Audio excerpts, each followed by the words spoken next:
Hey everyone, and welcome to RUBIN'S Mind Lab, where we break down the latest research into what it really means.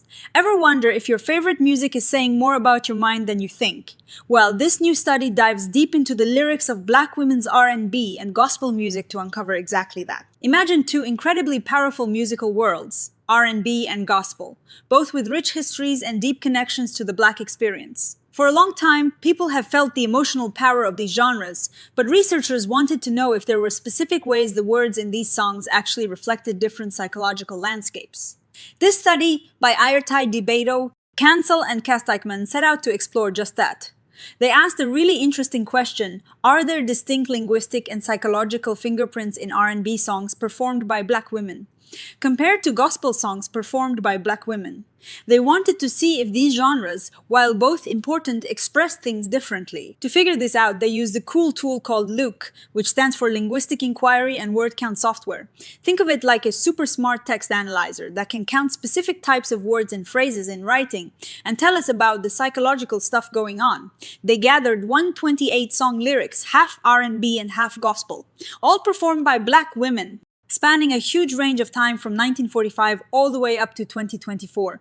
They divided the analysis into four main categories: broad psycholinguistic, linguistic, psychological, and expanded psychosocial.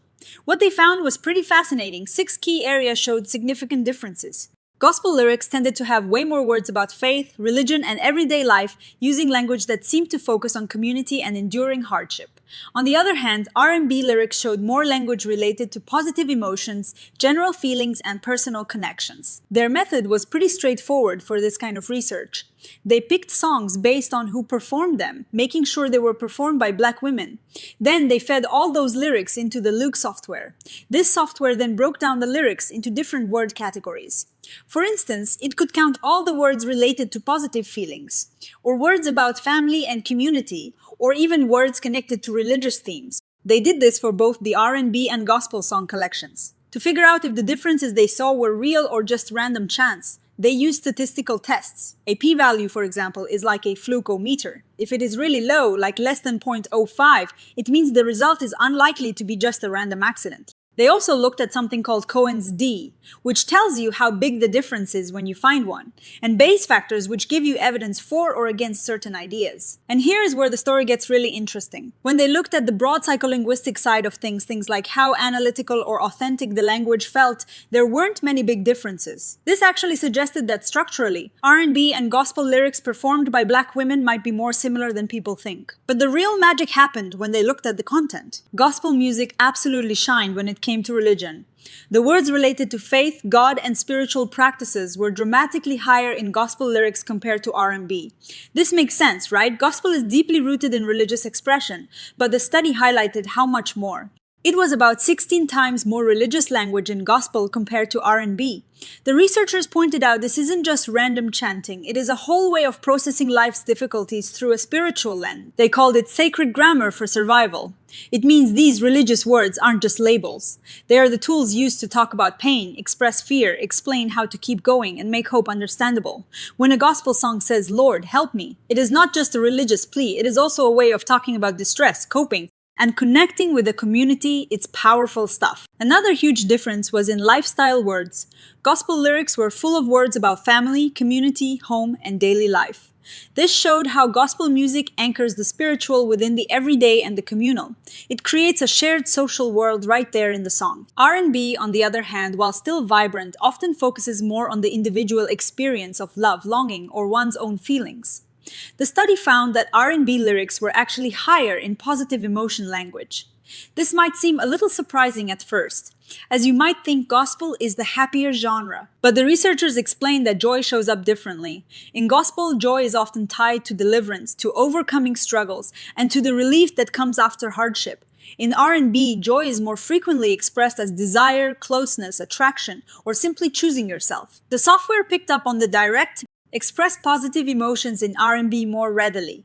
It's like R&B gives Black women a different space to feel good, perhaps more immediately. Interestingly, anxiety language was also found to be higher in gospel lyrics. This doesn't mean gospel is anxious music. Instead, it means these songs often start from a place of acknowledging uncertainty and need. Lyrics like "Lord, I need you, please make a way" are indeed expressions of anxiety, even as the song moves towards faith. Gospel music, the study suggests, holds the tension between suffering and hope simultaneously. It names the anxiety so that it can be processed and moved through. This has massive implications for how we talk about mental health. If a Black woman client says she is tired in her spirit or blessed, but not okay, a counselor who only listens for clinical terms like anxiety or depression might miss the real message. These lyrics show that distress is often named through spiritual, relational, or survival vocabularies, not necessarily clinical ones. R&B came out stronger in feeling and interpersonal language. This makes total sense. R&B is often about talking to someone else, about "you hurt me, I want you, I miss you." It gives Black women a space to explore desire, disappointment, sensuality, and even pettiness, all in an honest way. The study suggested that R&B offers a different kind of emotional permission, a place to express wants and needs that might be suppressed in other contexts due to expectations like the strong Black woman trope. They also saw a difference in the use of pronouns. Gospel lyrics more frequently used third-person singular pronouns like he or him. Often referring to God, R&B, on the other hand, tended to use I or you, focusing on personal experience or direct address. Critically, the LIWC software found 0 instances of mental health terminology in either corpus. This is a huge finding. It doesn't mean these songs aren't full of psychological depth, far from it. It means that distress and emotional experiences are named using other vocabularies. It highlights that clinical tools need to be able to hear the pain when it is expressed through spiritual language, relational language, or even just the language of weariness. Music can provide the language that people can't find for themselves, helping them feel seen, regulated, and able to grieve. So, what does all of this mean? Well, it really emphasizes that R&B and gospel aren't interchangeable when it comes to therapy.